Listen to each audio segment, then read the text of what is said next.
All right, part two of the urinary system notes, we're going to entail the three U's.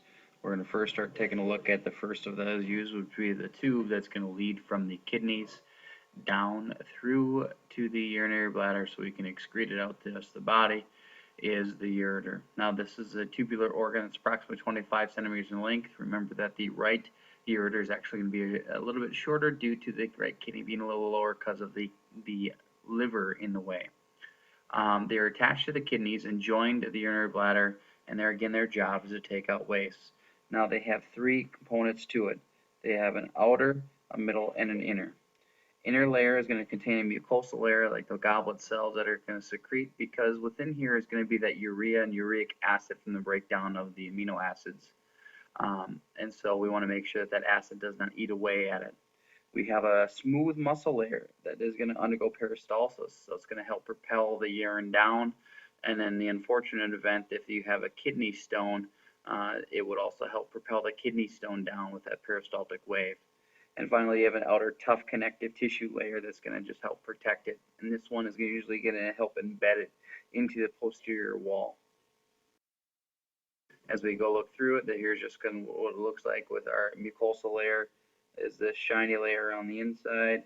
This is the lumen, and then we have a muscle layer, which is all this around here, and then we have a fibrous layer on the outside. You can see most of it is adipose tissue there. Okay, the ureters have a flap like the AV valves. Remember that they're one-way valves. As soon as if we were looking at our kidney, if we have a kidney, they're not going to be great pictures, but when we look at our kidney, we're going to have this ureter here. Now, once the urine is going to be trickling down from inside the nephrons, the urine is going to eventually work down through the major and minor calyces and down through the ureter. But if I was to zoom in on that ureter, within there are going to be one-way valves, which are one-way valves.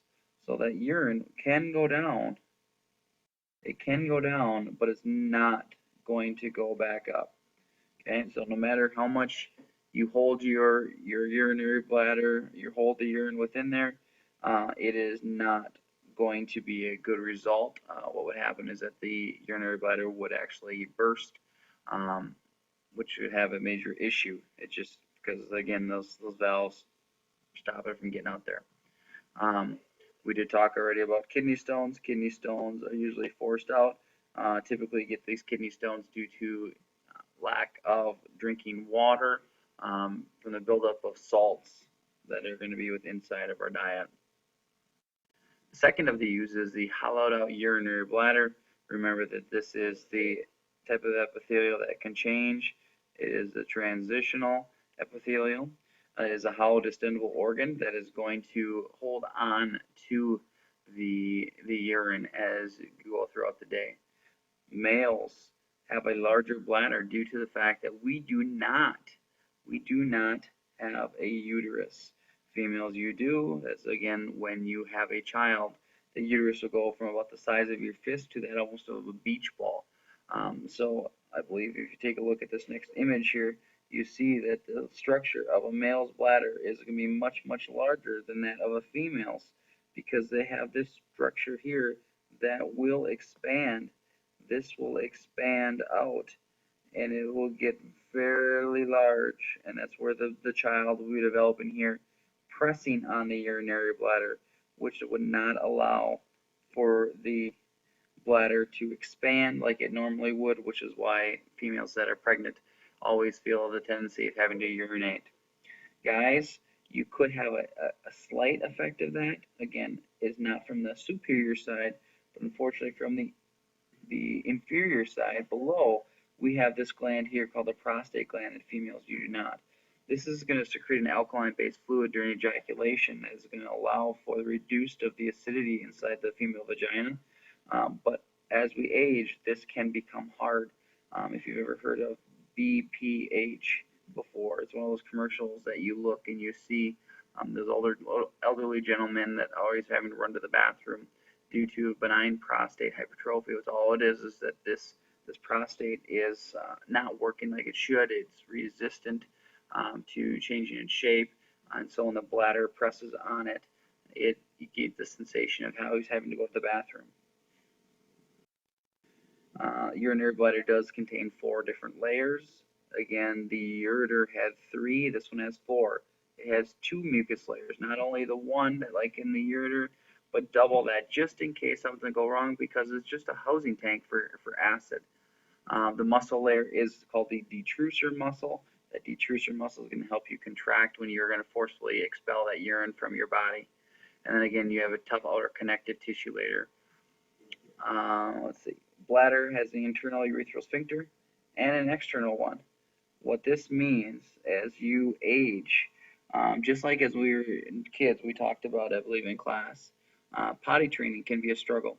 One of the things you start to learn as a little kid is how to control the external urethral sphincter, which is the one that is controlled by a voluntary muscle.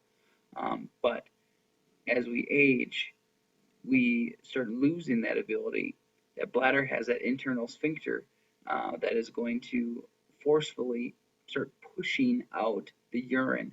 And we're going to lead into this next layer, which is we'll look at it here. The layer is the urethra, and that urethra is going to be the last portion before it exits the body.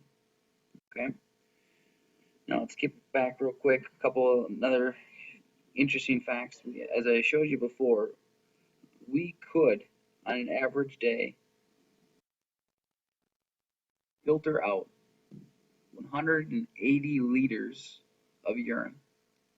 Now, I said at maximum you pee out 600 milliliters of urine a day, or excuse me, 600 milliliters of urine. Now, we get the sensation of actually having to go to the bathroom at 150 milliliters. So if I look at this number and this number, okay, if you start getting that sensation of going to the bathroom at 150, right now you're probably thinking to yourself, could I go to the bathroom? At 150 milliliters, by the time you get done with class or about to go to lunch, you realize that, or come back from lunch, which you're going to realize that you think to yourself, could you go to the bathroom? And most likely you probably can, because you are starting to house urine in your bladder. Now, any teacher, they probably could put that resistance on you that stated that no, you're not going to go to the bathroom, because according to this, you should be able to hold it.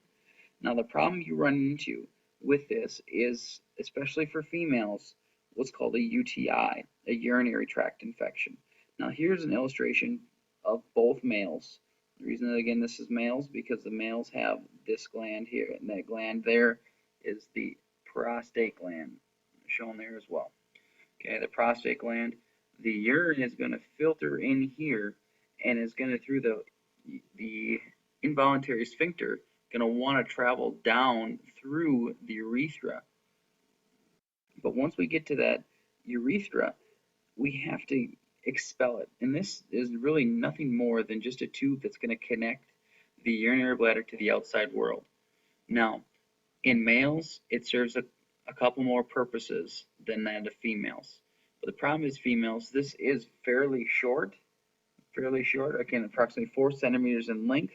And due to the close nature to the outside world, the bacteria, and then you ladies that hold going to the bathroom, if bacteria can get in, there's one of those things of getting that UTI, the urinary tract infection, that can be a very, very painful thing, kind of like peeing out needles. So when you need to go to the bathroom, you just go, okay? Not at the exact spot, but take the pass and go. Males, you have 3 sections to the prostate, or excuse me, of the urethra. The first one is the prostate gland that actually travels through the prostate. I'm going back to this illustration here. So this would be this section, the prostate portion. Then you have the membranous portion that's going to go through, show you in an image. It's going to go through this region right in here.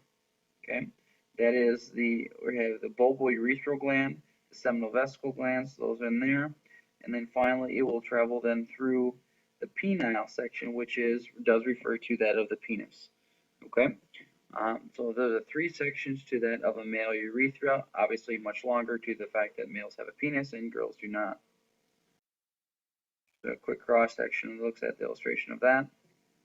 And then again here, in terms of our distance, obviously is much different. Girls typically subject to UTIs versus that of guys. Does not mean a guy could not get a urinary tract infection. They could have that, but girls unfortunately are more susceptible to it. Okay. The last slide that we're going to look at here is some of the changes that we start to see as we start to age. As I mentioned to you before, we're going to start to see the bladder holding less a lot of times because we start getting that problem of feeling that we have to go to the bathroom. The urethra is starting to lose elasticity, ureters are starting to lose elasticity, as well as the bladder does not want to change shape due to either the uterus or the fact of the prostate gland hardening. The kidneys are not doing as much of a job as they should. In fact, they actually shrink due to the glomerulus.